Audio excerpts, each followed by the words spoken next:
This has all happened before. And it will happen again.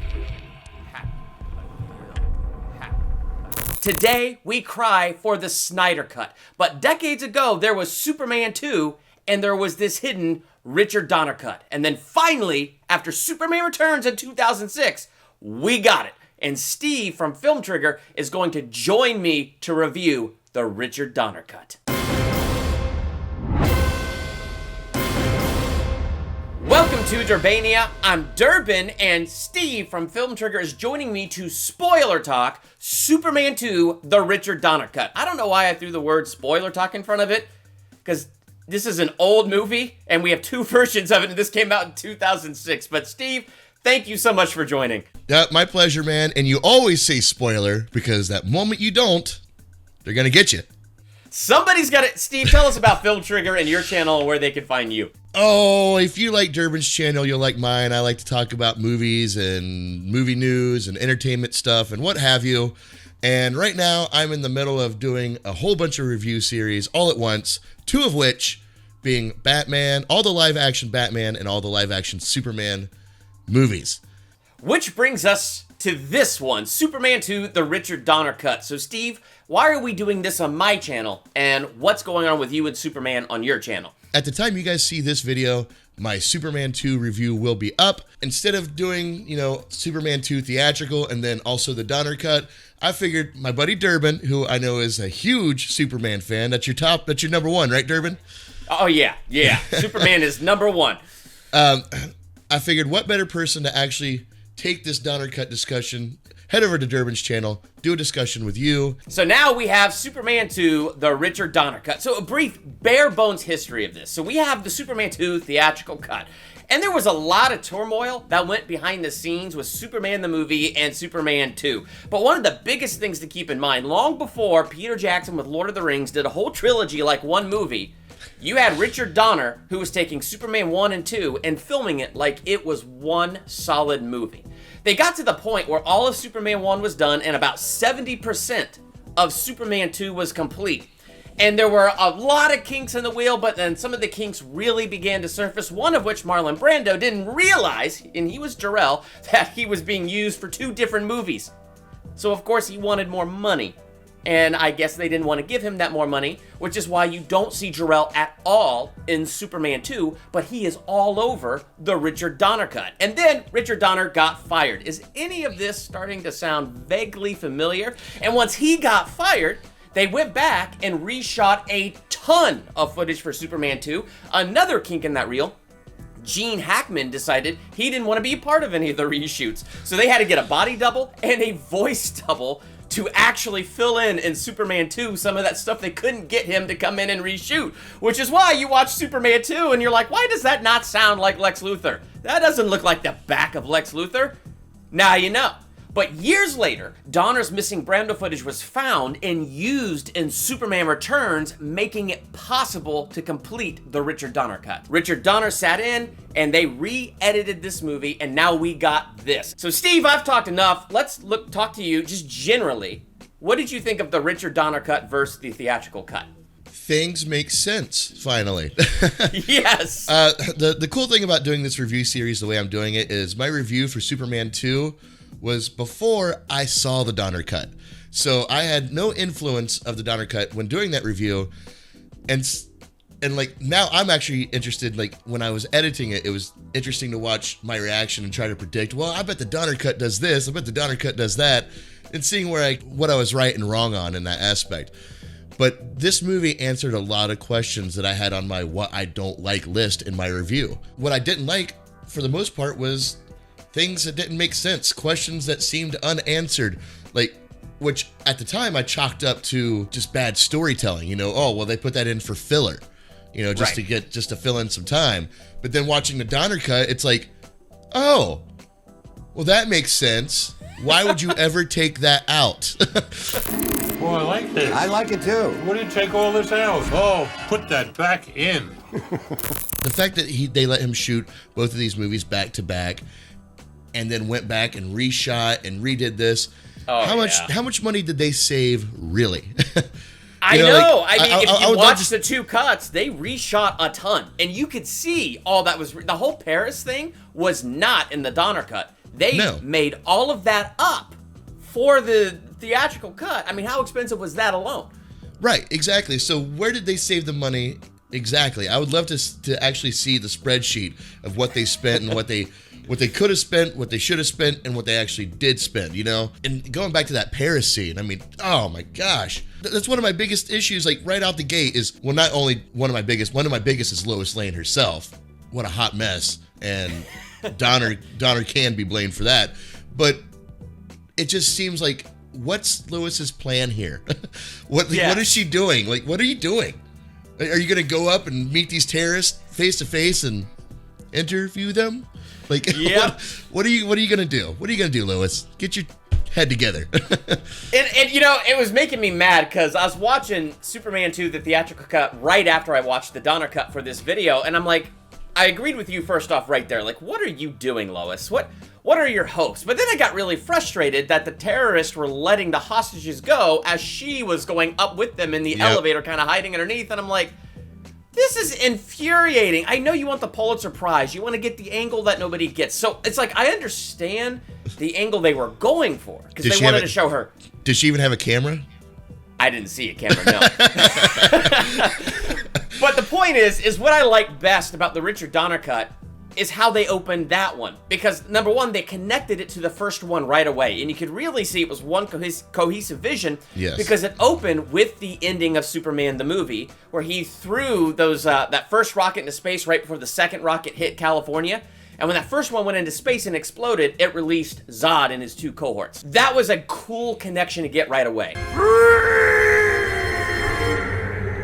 The next thing was, as hokey as it kind of is, Lois Lane looking at Clark Kent and then looking at that picture of Superman and drawing the glasses, drawing the hat, and drawing the suit. Because what I like about it is smart Lois Lane. Right. What did you think of that moment? Yeah, that was way better than how it happened in the theatrical cut, where he takes his glasses off and she's like, well, you kind of look like, you kind of look like Superman. And like, it just comes out of nowhere. She just recognizes him. But in the Donner cut, I could kind of see that a little bit better. I do have an issue with how all that panned out in both versions, which again goes to my big issue with how Lois Lane was handled in these films. Right. But her discovery was a lot more believable, just seeing him every day in the office, like, you know what? You kind of look, but the way she put the pieces together in the theatrical cut was definitely a lot more rushed.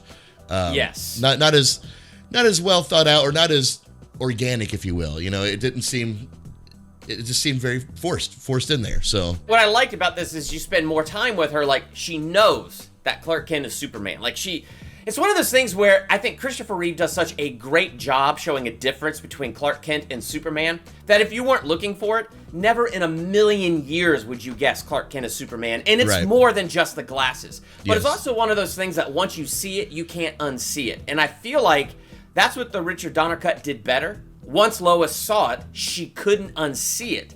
And then she couldn't let that go. I thought it was hilarious. Hokey as all else. Hilarious. When she jumped out of the building and he super speeds down and kind of just blows to slow her fall down. And then, uses heat vision to bring that awning out. She bounces off the awning into the fruit, and he runs back upstairs, and he's like, Lois, what have you done? It was cornball as all else, but I laughed. I thought that was pretty hysterical. You're right. Cornball is all else, and this movie's full of cheese and full of corn, but it's ultimately, like, that is a good Superman moment. That's one of those moments where he plays into the dual personality, the two lives he has to live, and, hiding one from the other. But that also plays into Lois being an idiot. Yes, it does. I'm a reporter. I have a hunch. The only way I can figure this out is to investigate. No. Jump out of a window. Yeah, that's the key. What? Yeah.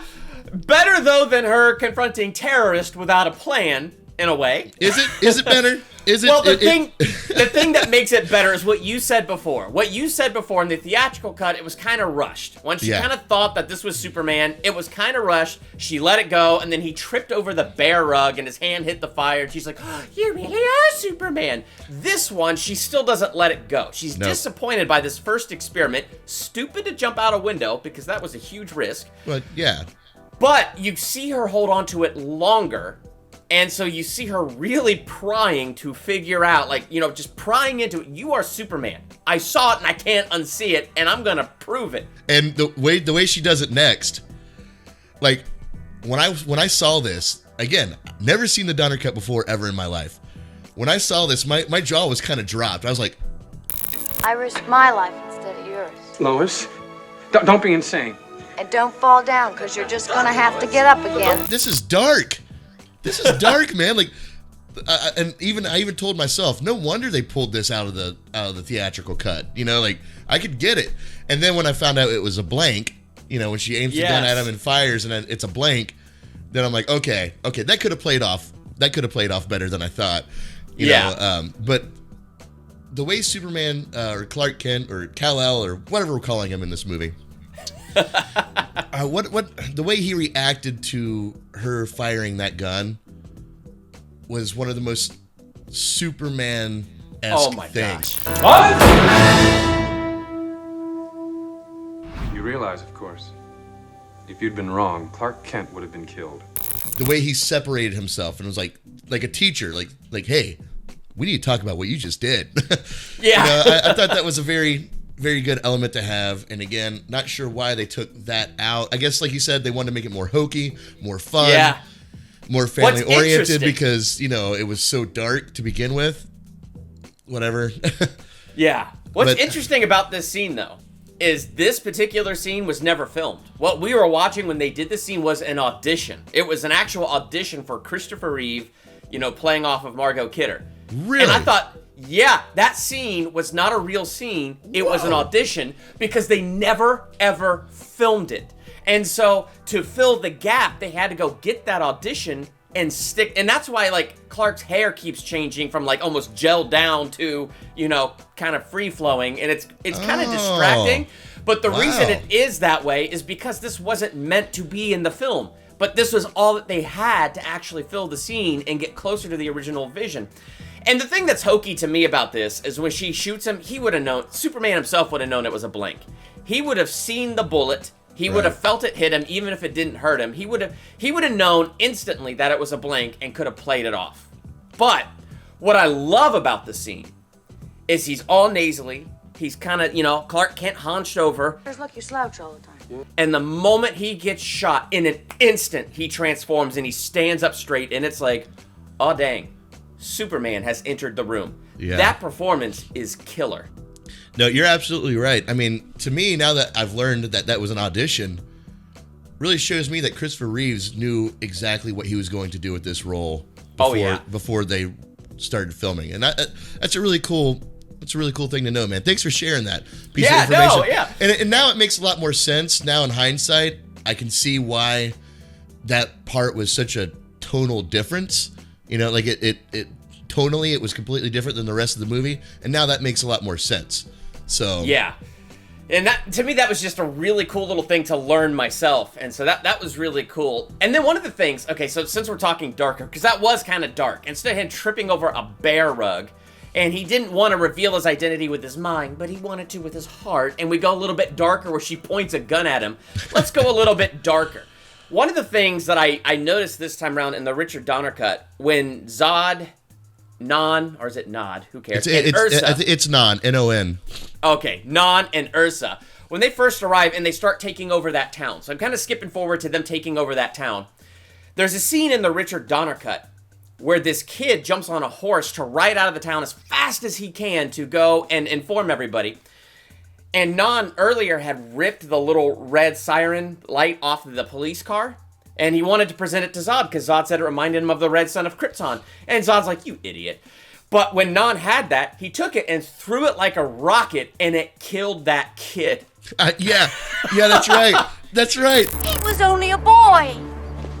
will never become a man. It's darker that Non kills that kid, but it really shows you, dang, Superman, you should at least be watching the news because you need to get over here and stop these guys. Like, it adds to that tension of how cold these characters are. Oh, yeah, it gives them a layer of, we don't care about your PG or PG-13 rating. We just killed a kid. We're serious.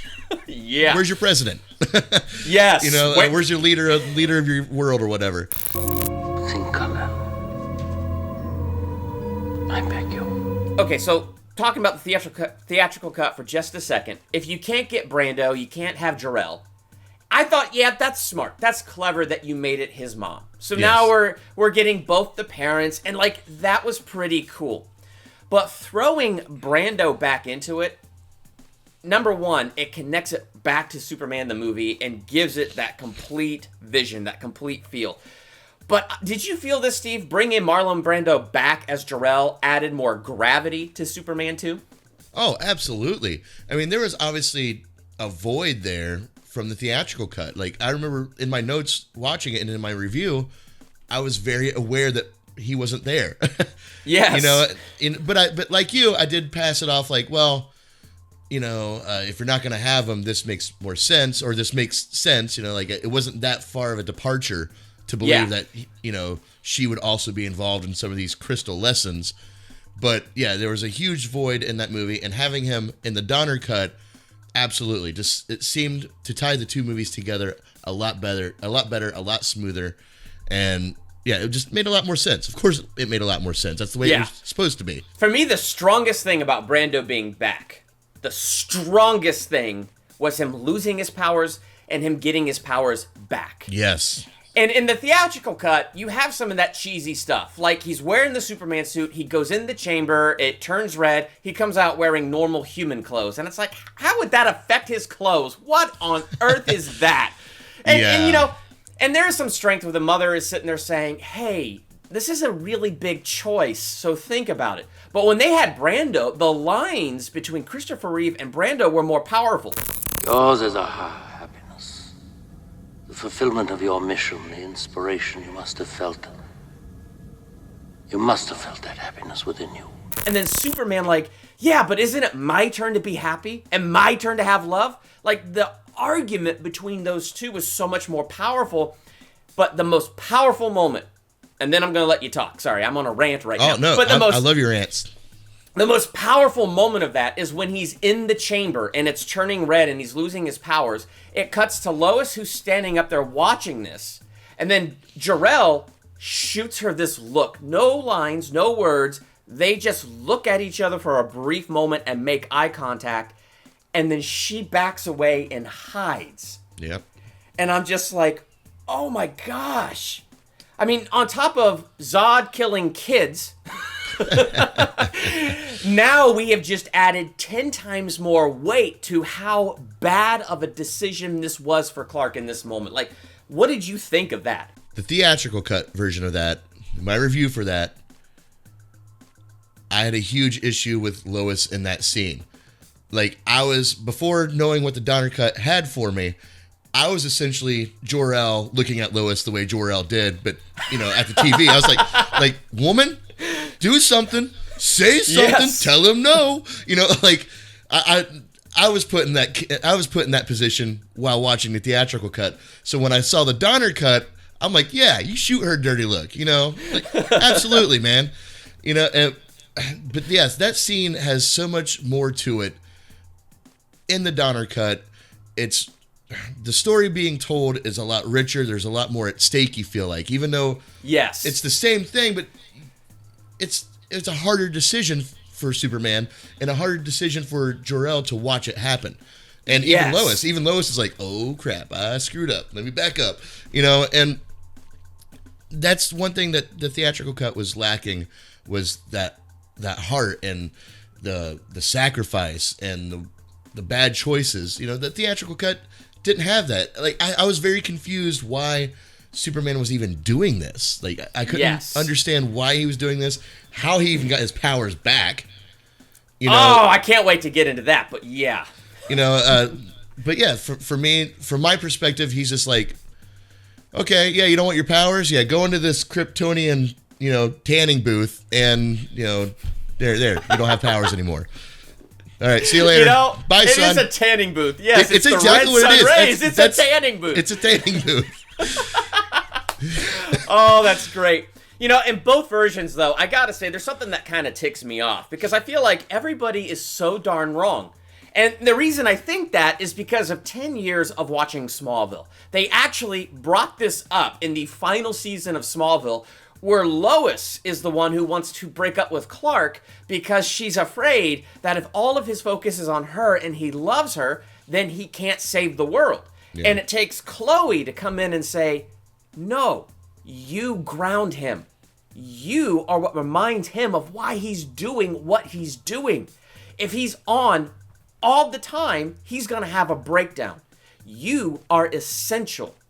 And so I just wish that could have been seen in this movie, because to me, that's just obvious. I'm like, I don't even understand why there's a choice here. Like, that's why can't you do both? I mean, yes. Is Crystal Dad gonna come smack you and ground you? No, like, you're literally, besides the people, who are trying to take over the Earth at the moment, besides those Kryptonians, you are the only Kryptonian left. Nobody's gonna stop you. Yes! Now, put your suit back on and go out and save the world, man. But the most powerful thing for me in the Richard Donner cut was when Superman actually got his powers back. Because you go to the theatrical cut, and what do you got? You got nothing. Like, there's no weight to it whatsoever. His mom says, you can't go back on this. And then in 2 seconds, he goes back into the Fortress of Solitude. There's the little green crystal. We cut away, and he's got his powers again at the end of the movie, as if it was no big deal, and there was no weight to the decision whatsoever to give up his powers, because he could get them back super easy. It's like, well, that was nothing. No, it was absolutely nothing.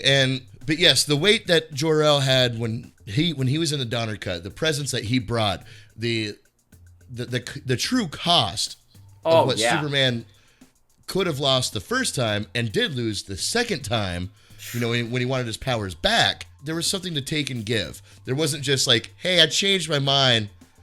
Is that, we're cool though, right? Like, there wasn't any of that. It was there. Okay, yeah, you did change your mind, but here's what happens because of that decision you made. Oh, yeah. I mean, that was my favorite thing. First off, it's kind of like Superman 2, where he fights the stupid trucker in the bar, and he's like, oh, crap, I can get hurt, and I'm bleeding. Woohoo! And then he sees the news and goes, oh, holy crap. And then we get the same montage of him struggling to get back to the fortress. Finally, he gets into the fortress. And what I love is when he's talking to Jor-El, trying to call Jor-El back up, not knowing how, because, it destroyed his control panel and everything. And he's like, well, I exchanged my birthright for a life of servitude in a world that is now run by your enemies. And just him saying that line actually makes you feel the power of the revelation that he had, that this was a terrible choice that he made. Yeah. And it's amazing how it just takes a few simple lines, and then you really feel the weight. Because Superman 2 didn't have those simple lines, and you don't really feel the weight as strong. But then the green crystal lights up, and instead of cutting away, he sticks it in what's left of the control panel, and Jor-El shows up. And just having Jor-El sit there and say, you have made a dreadful mistake, Kal-El. And then he says, but this too I have anticipated. And once, when you were small, I gave my life to give you life. And now, even though it will exhaust all the life force that I have left in me, Father, no. Look at me, Kal-El. Remember me, my son. Because in just those lines, especially when he's saying, look at me, because Kal-El can't even lift his eyes to look at his father, because now it is one last sacrifice that will forever end their whole entire communication. There was a huge price in him giving up his powers and then taking them back again. And it's amazing, by adding that scene in there, it put the power of that back. It put the full weight of that back. The Donner cut really brings to light what it means to be Superman. The sacrifices, the choices that he had to make to become the person that we know.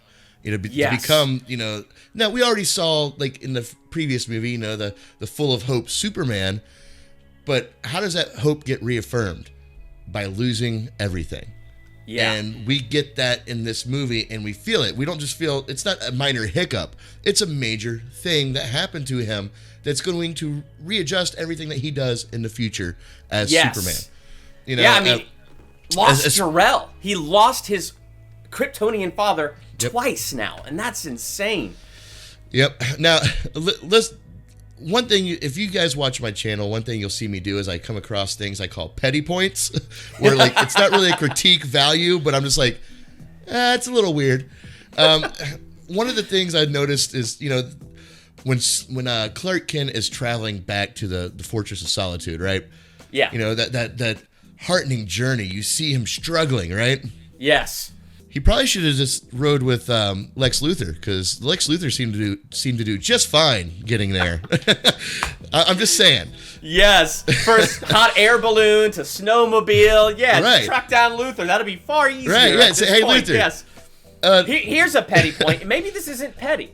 In both versions, the theatrical and the Donner cut, he chooses to give up his powers, right? Right. But let me ask you, how did he and Lois get there to begin with? He just stranded them in the North Pole. Yep.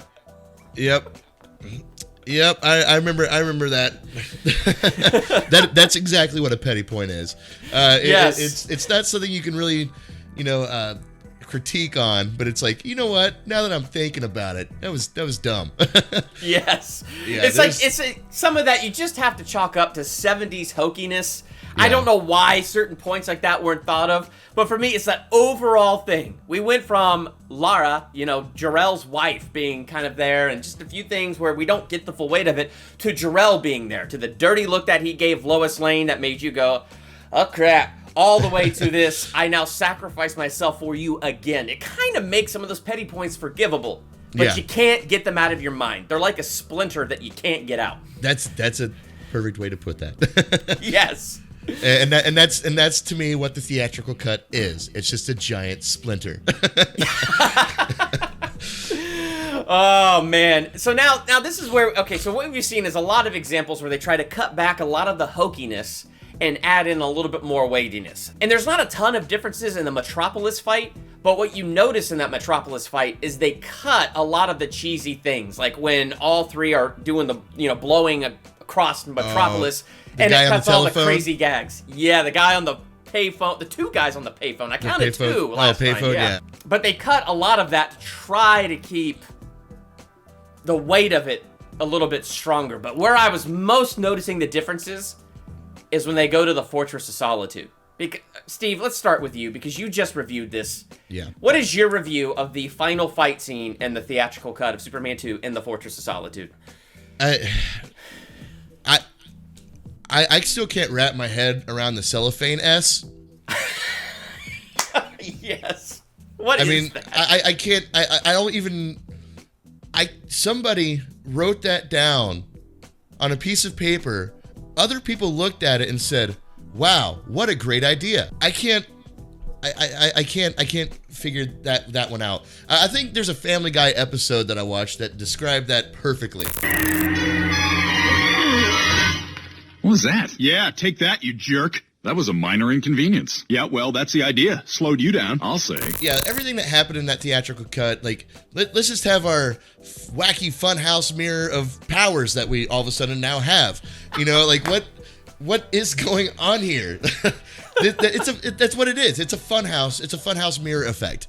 The only thing I can explain the multiple Supermans, the only way I can put that into powers that I know Superman to have is supersonic speed, you know, but right. But even then, it's like such a departure of reality, you know, such a suspension of disbelief. It's like, yeah, even for the 70s, it's asking too much of you, because we know Superman's power set. What on earth is going on? Cellophane S for Superman's, come on. Yeah, it doesn't.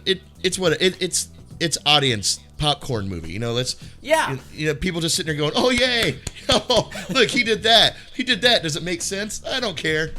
You know, like, it doesn't matter. You know, it's for your general audience members, which I'm not dissing general audience members. Oh no, I am a general audience member, so right? yeah. Obviously, but like when you put things out like that, and you don't expect over time for people to go, wait a minute, something's not right here, then you're telling your audience that you think they're dumb. Yes, they didn't know YouTube was going to happen, and nerds like you and me were going to sit here and pick that apart and go, well, what the crap? Well, even before YouTube, I mean, I would imagine in the 80s, how many people were in the lunchrooms at school going, you know what, but now that I think about it, what the heck was that about? You know, like, you know, the precursor to YouTube days, the reasons why these people grew up and created YouTube. You know, like that's it probably all started from noticing these issues and wanting to find other people to talk about it with, because the general audience isn't dumb, and studios, specifically Warner Brothers, needs to realize that. Yes. And it was very nice of the Richard Donner cut. Like, they did what they could, right? Like, you can't get rid of all of it, especially since they didn't even finish filming the Richard Donner cut. So clearly, even the Richard Donner cut isn't the perfect vision of what Richard Donner had in mind. Right. But they cut all of the Funhouse Mirror stuff and pretty much cut it right down to Zod, Luthor, and all of them talking, and then Zod losing his powers. Which, I gotta say, this ticks me off more than anything, Steve. And since you are on the same page as me, let's rant about this together, okay? Oh, please, let's go. Everybody hates the destruction in Man of Steel. Whatever. Everybody hates more than that he killed Zod. So let's examine our favorite Superman, shall we? Shall we? He didn't just kill Zod. He stripped him of his powers and made him hopeless. Then he took his hand and broke every single bone in his hand, torturing him.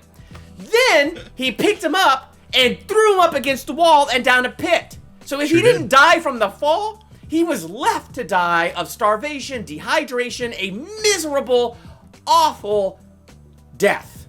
Yep. And we get mad that he snapped Zod's neck and felt travail over that in Man of Steel. Yep. I feel like Superman is this way, and people just need to accept it like they used to. Yes. I mean, there is no, you know, well, Superman did this in the 70s, you know, but it was okay then. No, the only thing that's changed between then and now is the audience watching it. It's definitely a contradiction, you know, when you expect Superman to be a certain way based off this predetermined version that you've seen with Christopher Reeves. But when Christopher Reeves also did something very similar, if not exactly the same thing, minus the snap neck or the neck snap, and you hold him to a different light, it doesn't make any sense. Nothing about them hating Superman for snapping Zod's neck makes any sense. And the only thing that I could give him is, yeah, Kal-El didn't reference all the destruction in Metropolis. If you watch Superman 2, he takes note to the destruction in Metropolis and is trying to help people in the midst of that. Yeah, I could see that. If we had Superman every once in a while try to like catch debris before it hits somebody or pull somebody out of the way and like, are you all right? It's like, yeah. You know what? I'll give you that. I could see we could have done with a little bit more of that. At the same time, he's never been Superman before in Man of Steel. But now I digress. We have to get back to what we're talking about. It's so easy to dive into that world, isn't it? Oh, it's so easy. It's so easy to put ourselves, what we think should happen, into a movie and expect the movie people to want to do the same thing. Yes. You know, rather than just sitting back, enjoying the movie for what it is, and discussing it with people. You know, people get behind these keyboards like, oh my God, we gotta talk about stuff. You know, like, it's not gonna ruin your life. Chill the F out. Yeah. Like, you're fine. Take a breather. Go watch the movie you do like. Then come back and let's talk like normal human beings. There we go. You know, like, people get so up in arms about this, but yes, digressing. Back to the topic. All right, so let's just talk about the very ending. Superman 2 theatrical cut. Another random Superman power. The kiss of forgetfulness. It's stupid. That is. Yeah, I had a little something to say about that in my review. Here's a little trivia though. Go check out Steve's review, number 1, so that way you can see what he had to say about it. But here's a little bit of trivia. Superman 2 was supposed to end with Superman turning the world backwards instead of Superman 1. But because they wanted Superman 1 to end on a powerful note, they moved it to the first one. Now, you could tell in them editing this, they didn't have a way to end it. You know, their goal is, let's cut back some of that hokey stuff. The kiss of forgetfulness was hokey, so they wanted to bring this as close as they could to the original ending. So when you watch it, this is still awkward even in this cut. he just decides to turn the Earth backwards. And you can sort of see it's the torment that he has to break up with Lois. Lois has to live with this secret that she knows Clark Kent is Superman. You have to work with what you got. So this movie ends with him turning the world backwards, and that's how she forgets, and the movie sort of restarts at the beginning when it ends. So what did you think of that, Steve? That didn't sound confusing at all, Durbin.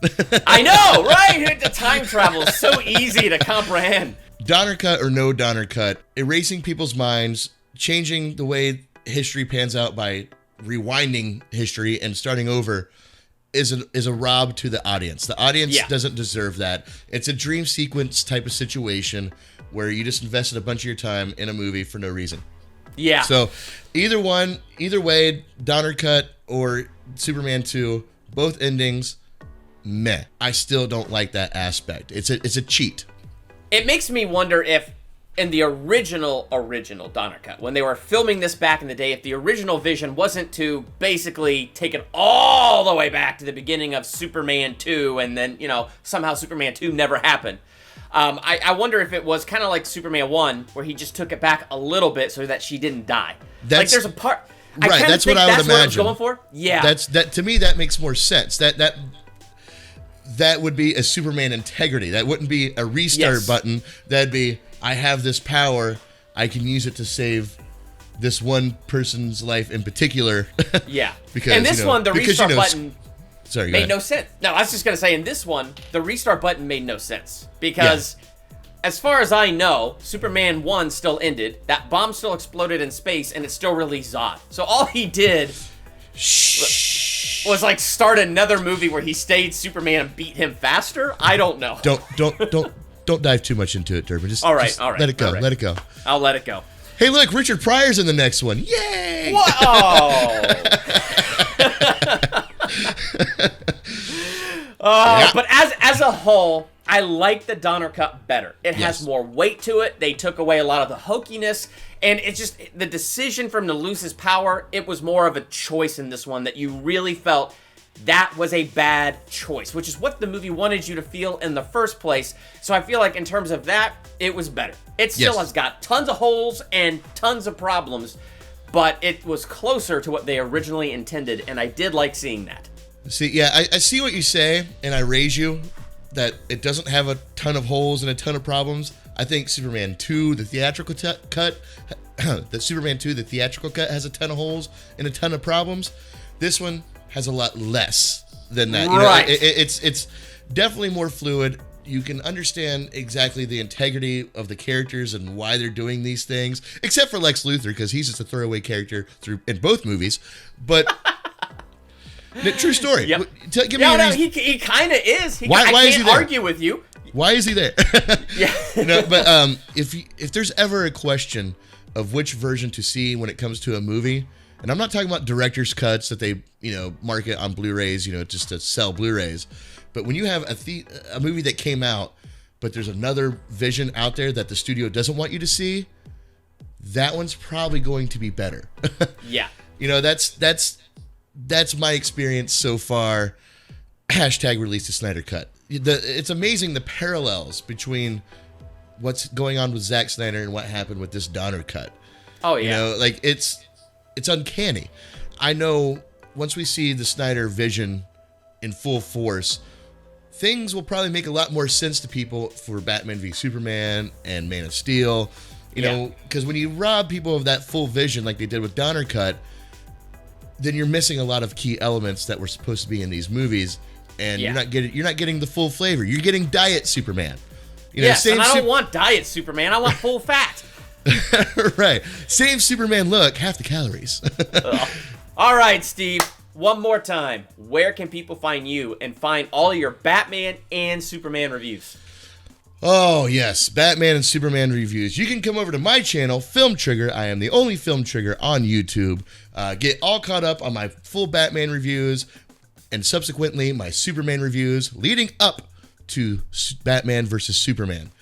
And on the social medias and all that, I'm on Twitter, Facebook, Instagram, and Vero. You can check me out, follow me on all of them or one of them. Pick and choose your favorite. I'm there. Awesome. Well, definitely head over there to Steve's channel, Film Trigger, and hit that subscribe button. He's got a ton of fantastic stuff waiting for you to be checking out. So head over there, hit that subscribe button on his channel right now. And while you're in the subscribing mood, go ahead and hit subscribe right here and hit that bell by that subscribe button so that way you're notified the next time Steve joins me here on my channel, or somebody else joins me, or I drop my next movie review, ranking video, theological review, or anything else that I do here. I'm Durbin. This is Steve. Thanks for checking out Durbania.